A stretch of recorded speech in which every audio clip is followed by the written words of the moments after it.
پوری دنیا میں دین جمہور، sovereignty of the people, not of God, sovereignty of the people. ہمارے نمائندے ہیں، ہم ووٹ دیں گے انہیں، وہ جائیں گے اسمبلی میں، جو چاہیں گے قانون بنائیں گے. وہ مرد کی مرد کے ساتھ شادی کو اگر رجسٹر کرنا چاہیں، اجازت دینا چاہیں، لائسنس ایشو کر دیں گے. ایک مرد شوہر ہوگا، ایک دوسرا مرد بیوی ہوگا. Legally they will be wife and husband. لیسبینز ہیں، عورتیں ہیں، آپس میں شادی کرنا چاہتی ہیں تو عورتیں ٹھیک ہے، لو بھائی کر دو، جاؤ. ہومو سیکشولیٹی جائز ہے بالکل، بلکہ اب تو اسے کہا جا رہا ہے کہ یہ نارمل انکلینیشن مانی جانی چاہیے. ہومو سیکشولیٹی، ہم جنس پرستی، اسے کوئی برا نام دینا ہی نہیں چاہیے. It's a normal attitude. یہ ہے اس سوشل انجینئرنگ پروگرام کا معاملہ کہ جو ابھی چند سال پہلے جو یونائٹڈ نیشنز آرگنائزیشن کی جنرل اسمبلی نے جو سوشل انجینئرنگ پروگرام بنایا ہے نوع انسانی کے لیے، اس میں تو کیا مقصد تھا حضور کا کہ آپ کو دی گئی کتاب نمبر 1 الہدیٰ اور نمبر 2 دین حق، تاکہ دین کو غالب کرے. ایک پیارا سا خیال آیا ذہن میں، دیکھیے یہ آپ کا عام محاورہ ہے، ایک میان میں 2 تلواریں نہیں سما سکتی، ایک جگہ 2 دین نہیں ہو سکتے. مذہب 100 بھی ہو سکتے ہیں ایک جگہ پر، اس لیے کہ مذہب کو عام دنیا کیا مانتی ہے کہ مذہب کا تعلق صرف 3 چیزوں سے. کچھ عقائد ہوں گے، ایک خدا کو ماننے والے، 100 خداؤں کو ماننے والے، کسی کو نہ ماننے والے. کچھ عبادات کی رسومات ہوں گی، نماز ہے، روزہ ہے، یا پوجا پاٹ ہے، یا گرو گرنتھ سنگھ کا وہ اکھنڈ پاٹ، یعنی پورا اس کی تلاوت مکمل، کوئی وقفہ ڈالے بغیر، جو چاہو کرو. سوشل کسٹمز ہوتے ہیں، بچہ پیدا ہوگا تو کیا کریں گے؟ عقیقہ کریں گے، بپتسمہ دیں گے. عیسائی بپتسمہ دیتے ہیں، بیپٹائز کرتے ہیں، ہم عقیقہ کرتے ہیں. پیدا ہوتے ہی دائیں کان میں اذان، بائیں میں اقامت کریں. کوئی مر جائے گا تو کیا کریں گے؟ ڈیڈ باڈی کا جلائیں گے یا دفنائیں گے، یا پارسیوں کی طرح کہیں اونچی جگہ پر رکھ دیں گے کہ کیلیں اور کوے آئیں اور کھا جائیں. کم سے کم ان کی غذا کا تو کام چلے نا. زمین میں دبا دیں گے تو مٹی ہوگا، مٹی میں مل جائے گا، کسی کے کام ہی نہیں آئے. 12 ان 3 چیزوں کے مجموعے کا نام ہے مذہب. جبکہ دین کے اندر 3 چیزیں مزید شامل ہو جاتی ہیں: سماجی نظام، معاشی نظام، سیاسی نظام. یہ 3 جمع 3 بن کر دین بنتا ہے.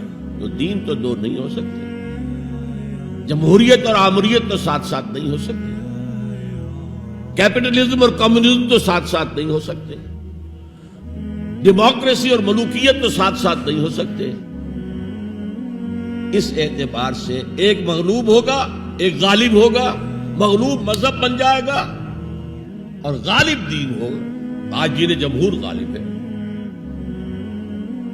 اور جو اقبال کا شعر ہے بڑا پیارا: بندگی میں گھٹ کے رہ جاتی ہے ایک جوئے کباب، اور آزادی میں بہرے بے قراں ہے زندگی. اگر دین آزاد ہے، غالب ہے، چھایا ہوا ہے تو وہ ہے اصل دین، ورنہ وہ سکڑ کر مذہب بن جائے گا. ہم 60 سال پہلے دین انگریز پر تھے. حاکم کون تھا؟ وہ بادشاہ کو ملکہ بیٹھا ہوا یا بیٹھی ہوئی ہے انگلستان میں. وائس رائے یہاں ایک ہوتا تھا اس کو، لیکن وہ حاکم نہیں تھا، ساورن نہیں تھا. ساورنٹی ان کی تھی، اصل حکومت ان کی تھی. ہز میجسٹیز گورنمنٹ یا ہر میجسٹیز گورنمنٹ، ان کی تھی حکومت. تو اس اعتبار سے دین کو غالب کرنا یہ بہت جان جوکھوں کا کام تھا. یہ نوٹ کر لیجئے آپ. دیکھیے تمام نبی اور رسول مبلغ بن کر آئے، داعی بن کر آئے، بشیر بن کر آئے، نذیر بن کر آئے، بشارت دینے والے کہ اللہ کے راستے پر آؤ گے فراح و ریحان و جنت نعیم. اور اگر انذار کرنے والے نذیر بن کر آئے. اگر غلط راستے پر جاؤ گے تو جہنم ہے. حضور بھی یا ایھا النبی انا ارسلناک شاہدا ومبشرا ونذیرا وداعیا الی اللہ باذنہ وسراجا منیرا. یہ جو 5 حیثیتیں ہیں یہ مشترک ہیں حضور میں اور تمام انبیاء میں. اگرچہ ہر حیثیت میں حضور کی اپنی شان ہے جس میں کوئی دوسرا نبی ان کے قریب نہیں آ سکے گا، لیکن نوٹ کیجئے یہ آیت جو میں اس وقت آپ کے سامنے رکھ رہا ہوں، جس کے لیے نصرت مطلوب تھی، آؤ میرا ہاتھ بٹاؤ، میں کہہ رہا تھا کہ یہ کام انذار، تبشیر، واعظ، نصیحت، تعلیم، تبلیغ، تربیت، تزکیہ، یہ سب رسولوں نے کیا اور حضور نے بھی کیا. لیکن یہ معاملہ صرف محمد کے لیے ہے صلی اللہ علیہ وسلم، اور 3 دفعہ آیا. کسی اور نبی اور رسول کے لیے 1 دفعہ بھی نہیں آیا کہ ان کا فرض منصبی ہے دین کو غالب کرنا.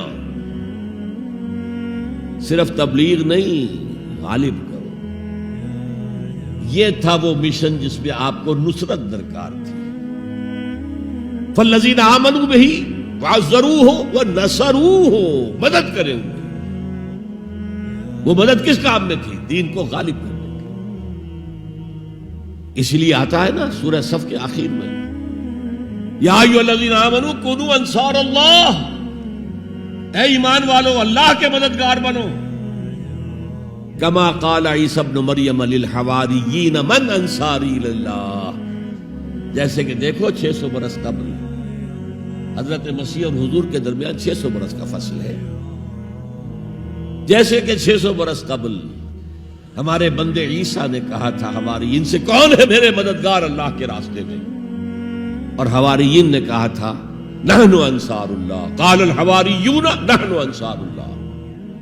تو یہ اللہ کی مدد اور اللہ کے رسول کی مدد. من انصاری الی اللہ، کون ہے میرا مددگار اللہ کے راستے میں؟ یہ ہے تیسری بات. یعنی کون ہے وہ لوگ جو اصل میں متبع محمد ہیں صلی اللہ علیہ وسلم.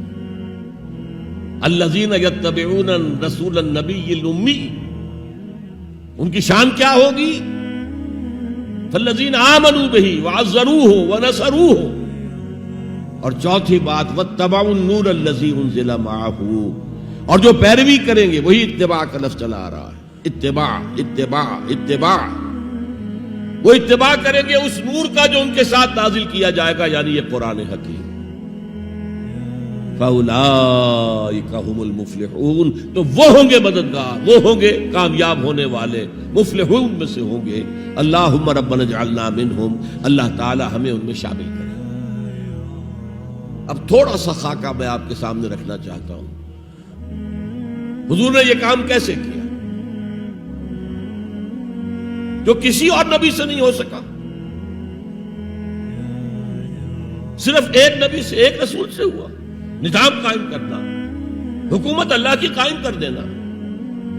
جیسے کہ شاید آپ کو معلوم ہو کہ انجیل میں جو دعا ہے لارڈس پریئر کہلاتی ہے. جیسے ہمارے ہاں سورہ فاتحہ ہے، ایسا ہی مقام ہے لارڈس پریئر کا عیسائیوں کے.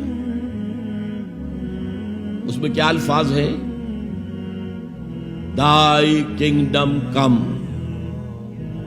Thy will be done on earth as it is in heavens. اے اللہ، اے رب، تیری حکومت آئے، حکومت الہیہ قائم ہو جائے، تیری حکومت آئے.